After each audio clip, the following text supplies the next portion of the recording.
EVM, देखिए EVM की बात में कोई झूठ नहीं है। ईवीएम पर सवाल सुप्रीम कोर्ट तक उठे हैं और आग वहीं लगती है जहां कहीं, धुआं वहीं उठता है जहां कहीं कोई चिंगारी हो, और इस पर और क्लियरिटी की आवश्यकता है। जब बारकोड मैच करने की बात और वीवीपैट की बात आती है तो इलेक्शन कमीशन का जवाब जो है वो पूरा संतुष्ट करने लायक नहीं होता लोगों को। तो मैं ये मानता हूं कि इस पे ज़्यादा क्लियरिटी चाहिए। अगर देश डेमोक्रेसी है, देश में पूर्णतः डेमोक्रेसी है, तो इस पर जितनी पारदर्शिता होगी उतना जनता में विश्वास कायम होगा। अब ये इलेक्शन कमीशन ने तय करना है कि जनता के विश्वास को जीतना है या नहीं। बात करें अगर मनोहर लाल की, जो बीजेपी नेताओं का विरोध हुआ था, बीजेपी नेताओं पर जारी है, वो कह रहे कि सिर्फ लोग जो है विरोध करें, क्या लगता है इससे विरोध कम होगा या बढ़ेगा? किसी को सिरफिरा कहना, किसी को इस तरह की बात कहना गलत है। हरियाणा का प्रत्येक जन हमारे परिवार का सदस्य है और अपने ही परिवार के लोगों को सिरफिरा कह देना, पागल कह देना, ये मनोहर लाल जी की गलत मानसिकता को दर्शाता है। मैं ये मानता हूं कि हरियाणा में 10 सीटों पर भारतीय जनता पार्टी का अगर सबसे कमजोर दावेदार है तो वो मनोहर लाल है।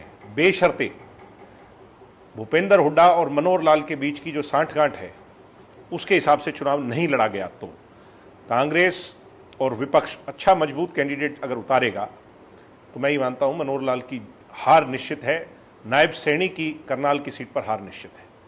अपने का विपक्ष मजबूत कैंडिडेट उतारे, बेचौताला ने अपील की थी कि पूरा विपक्ष जो भी नहीं, ऐसे उनकी अपील करने से कोई फर्क नहीं पड़ता।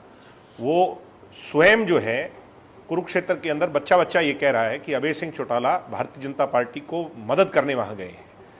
उनने जो भी कैंडिडेट जहां भी उतारे हैं, अभी 3 कैंडिडेट उतारे हैं, 3 में खुद भी वो स्वयं भी हैं, तीनों जगह उनके कैंडिडेट से भारतीय जनता पार्टी की मदद हो रही है। मैं जनता से कहूंगा इसका एनालिसिस करें। और हमारे 5 कैंडिडेट से भारतीय जनता पार्टी को भारी नुकसान हो रहा है, इसका भी एनालिसिस करें। तो गलतफहमी अभय सिंह चौटाला जी फैला रहे हैं। अभय सिंह चौटाला असली मायने में भारतीय जनता पार्टी की बी टीम है, मैं ये मानता हूं। वो तो कह रहे हैं कि राव बहादुर सिंह जीत की ओर अग्रसर हैं और भारतीय जनता पार्टी को सबसे बड़ा नुकसान इस सीट पर होगा। जो धर्मवीर जी जो ये कहते थे कि मैं चुनाव ही नहीं लड़ना चाहता, मैंने लोगों के काम नहीं करवाए, तो नाकारा जो लोग हैं जो काम नहीं करवा पाए उनको लोग चलता करने का काम करेंगे। जो राजनीतिक पर्यटक हैं श्रुति चौधरी जैसे, उनको लोग नहीं अपनाएंगे।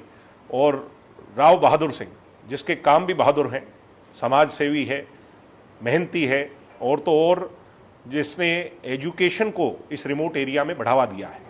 आज उनके 16-17 इंस्टीट्यूट हैं, मेडिकल इंस्टीट्यूट है। ऐसा व्यक्ति जो समाज के हर वर्ग से जुड़ा हुआ है, राव बहादुर सिंह की जीत को निश्चित से सुनिश्चित। लेकिन चर्चा है कि शायद वो बीजेपी को छोड़ दें। ये तो बड़ी अजीबोगरीब चर्चा है, हाइपोथेटिकल। ये किसने बताई आपको? मुझे अभय सिंह का खुद का ही तय नहीं अभी तक। अभय सिंह जी, मुझे तो यहां तक लगता है कि अभय सिंह और मनोहर लाल खट्टर की बहुत गहरी सांठगांठ इस चुनाव में हो गई है और अभय सिंह चौटाला मनोहर लाल खट्टर के इशारे पर ही काम करेंगे।